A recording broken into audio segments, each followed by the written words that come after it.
I've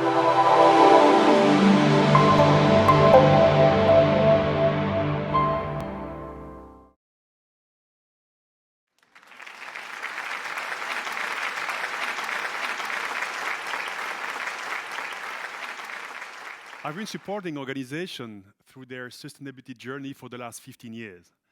And let me tell you something, it does not go fast enough. Actually, it is in companies' best interest to invest into sustainability. Actually, it's a matter of survival. And let me take a step back. What are we talking about? We are talking about, at one hand, nature, Mother Earth. On the other hand, mankind, you and me. And if yesterday, during millennials, nature was deciding how we human would be surviving on Earth, today we decide on how nature will survive in the coming decades. So let's look at the two parties. On the one hand, nature, Mother Earth. This is a fantastic system. This system is providing us with quantity of free services. When you think about it, the air we breathe, the water we drink, but also everything we eat, from honey to crops of all kinds, fruits, vegetable, everything is there, is growing on Earth. It's also about the energy we use. We also think about the fossil fuels, but also the energy we produce through wind, through sun, coal. Everything is there actually, and is provided by nature. Of course, we transform it, but it's nature. And finally, we also have the forest. This is a fantastic system. It is producing oxygen, it is taking back carbon dioxide, and at the end, it's even providing us with timber and the wood we're using. Just to name a few. And all those services are provided for free. It has been estimated that those services equals to something like 40 trillion US dollar per year, which is something like half of world GDP. Can you imagine? Well, at the other hand of the spectrum, we have mankind, you and me. And you all heard about what we've been doing over the last centuries. You all heard about climate change. You heard about global warming and the thresholds we try not to, to reach the 1.5 to 2 degrees. We are already at 1.1, kind of. So I like maybe to look at climate change through the effects of climate change through 4 different angles. Let's talk about weather. Let's talk about food. Let's talk about health. And let's talk about oceans. So maybe first about weather. When you look about weather, you all heard about what's currently happening around the world. You all heard about the floodings. We had some in the region here, but recently also in Canada, actually over the world. You all heard about the droughts. You all heard about the hurricane, more and more violent. And certainly you heard about the fires. You remember that one 2 years ago in Australia? You remember? Yeah? Well, do you know that was the size of twice Ireland? Something like 70 plus times the size of the Grand Duchy of Luxembourg, which burned. 1 billion animals died in that fire. Something like 3 billion were injured.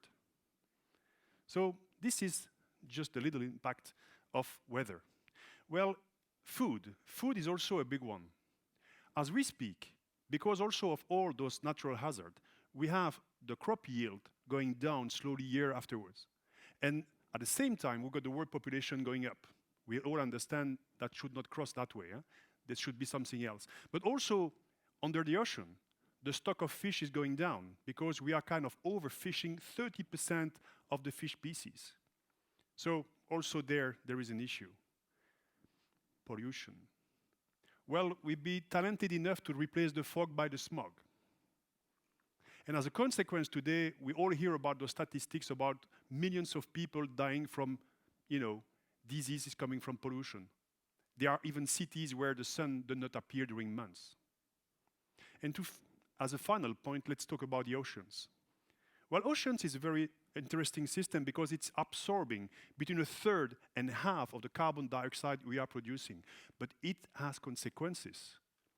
Carbon dioxide is making the water more acid. It has an impact of plankton. It has an impact basically on the whole food chain under the ocean and the number of species available down there. It's also making actually that the coral that you see behind me is dying. And when there is no coral, there is no life. Well, I stop with my black description. And let's come back to companies. So why should company invest into sustainable development? Well, actually, I think we all want it. We all want companies to behave and to propose us something which is clean. And if we are looking at the youth, well, the millennials, for half of them, are saying that companies should enhance both the society but also the environment. This is what they say, and they are even making big protests about that. Well, maybe another argument for companies, those guys, they will inherit something like $50 trillion in the next decades from baby boomers. These are your clients. Okay, you're going to tell me, Christian, this is all nice, but is that possible? Is it really possible to do that? Well, let's take examples. The first one would be in the carpet industry. That's not an easy industry because honestly, a lot of chemical, a lot of energy, a lot of fossil fuels, not an easy one. Well, actually, it's possible. There is a company in the US who started somewhere in the 90s, Interface. What those guys did over the last 20 years, not only they achieved net zero, you remember, you heard about that? A lot of companies are now starting to talk about net zero. They already achieved it. Actually, they want now to go carbon negative, which means going back to Earth. As a result of those initiatives, they've been today employing 99% of renewable energy in their factories in the US and in Europe. They reduced the water consumption by 89%, waste to landfill by 92%, and cherry on the cake, their energy consumption went down by 46%. So not only those guys, they've been innovative, they kind of produced new ways of making carpets. They've been doing some circular economy, taking their waste as a raw material. They are admired by the client, but they're also more profitable. So it is possible. You're going to tell me it's an exception. Okay, let's move sector. I propose to go in hospitality. Okay, let's go to Accor, for instance. You know, this hotel chain having the Ibis, the Novotel, Sofitel, etc. Well, those guys, they also started years and years ago. They've been supporting more than 400,000 people in their solidarity program. They've been also kind of planting 7 million of trees. And they signed their first charter on diversity internally already in the 70s. Can you imagine? A lot of people are talking about diversity for the last decade. They started something like almost 50 years ago. Hilton, another hotel chain, they do something fantastic about overfishing. I just mentioned overfishing a minute ago. What they did, they reached out to their 500 plus suppliers of fish, and they told them, we don't want overfished species. Well, how do we do that? I mean, nobody knew at the time how to do it. Well, they've been managing to get there. It takes time. But today, when you go to Hilton, normally you should not get any overfished species. But it takes time to build the supply chain. Also, they made sure that the fishermen get the right paycheck for what the work they do. They also had to train the crew, the waiters, to be able to say, sorry, madam, sorry, sir, there is no tuna this month because it's not seasonal, maybe next month. Well, it is possible. It is possible.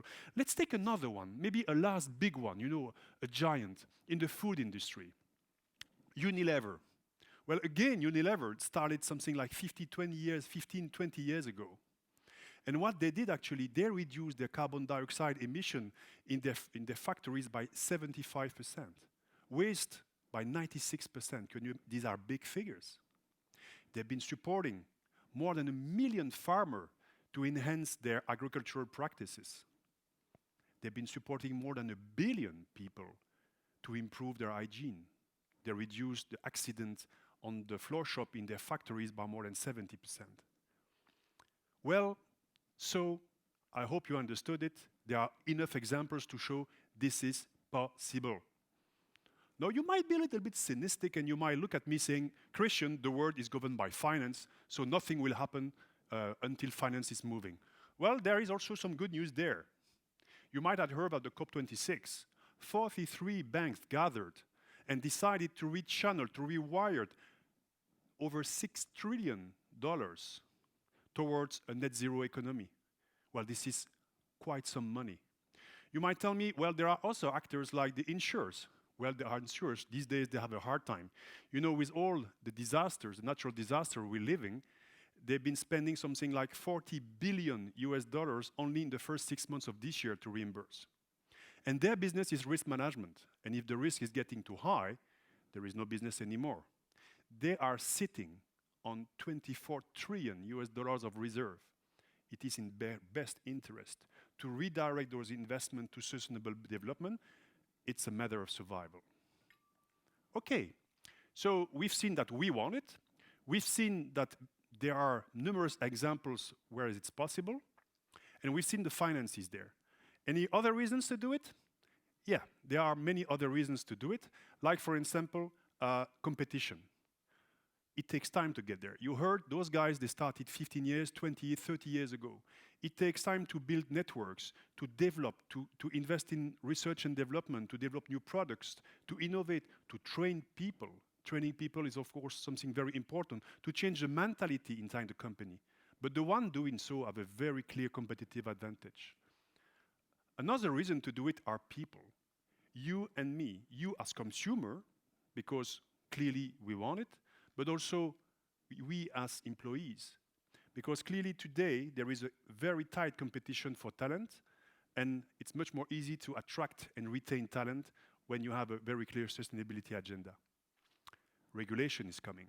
We heard 2 weeks ago European Commissioner Renders announcing a huge wave of regulation for the financial sector, but we also know there will be clear requests for companies in human rights, in suppliers. So this is coming, and it is coming big time, and if you do it last minute, it will be almost impossible. Finance is also an argument. You just heard that a lot of companies are redirecting money towards sustainable management and development. What if you are not? So maybe tomorrow your cost for finance will be higher. You might be paying more for your money if your projects are not sustainable. And innovation. That's maybe the most important one, because innovating is clearly giving you new products. It's giving you a clear advantage, and that's really where you want to go. Creating new ways of producing, creating new ways of rendering your services, offering clients products which are sustainable. If you don't do it, let's look at all the missed opportunities. Finally, it's about risk management. All those reasons are kind of risk you might kind of wipe away. It's also a matter of cost management. If you're producing your own energy through solar panels or windmills, obviously you've got a control on the cost of your energy. And we all know the surge of the cost of energy the last months. And it's the same with waste. If you take your waste as your raw material, or at least partially, well, you have a really clear competitive advantage. Well, this is about rewiring this image. This is another system. And doing what I just explained you sometimes takes corporates to rechange their model, their business model, even their purpose. And we've seen, for instance, recently companies really shifting, like this oil company shifting towards an energy company. You might have heard that, for instance, Total is now Total Energy. You might have heard Goldman Sachs, the famous financial company, who is now the company for sustainable growth.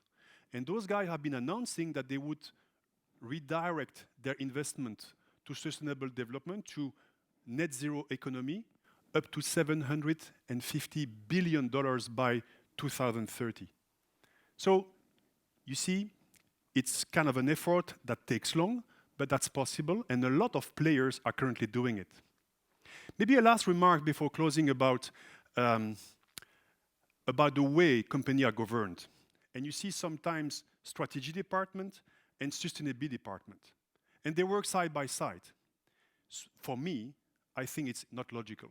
Because sustainability should be embedded at all steps of the strategy, and sometimes even sustainability might be part and totally the strategy itself. So they should not be side by side, they should be integrated. I'd like to convey now maybe a message, a personal message to shareholders, to CEOs, to board members. Because beyond all those logical reasons, economical reasons, market reasons, there are also ethical, moral reasons. And I'd like to tell you a story because most likely most of you guys, you've been traveling the world and appreciated the wonder of nature. You had the opportunity to look at, I don't know, the ice sheet or to look at the wildlife, the lions, the tigers, the snow in the mountains. And one day, because you're most likely parents and tomorrow grandparents, you're going to face your grandchildren, being teenagers. And you will most likely, like my parents are doing with me, talk about the past and about the things you've seen and experiencing. And you'll talk about the tigers, you'll talk about the snow in the mountains, which by then might have disappeared. And then those guys, your grandchildren, they will look at you and ask, Grandpa? Grandma? You were CEO at the time? You were a shareholder of the big company? You were at the board? What did you do to prevent them disappearing? Ladies and gentlemen, it is clearly company best interest to invest into sustainable development. It's a matter of urgency, it's a matter of survival, because clearly there is no planet B. Thank you very much.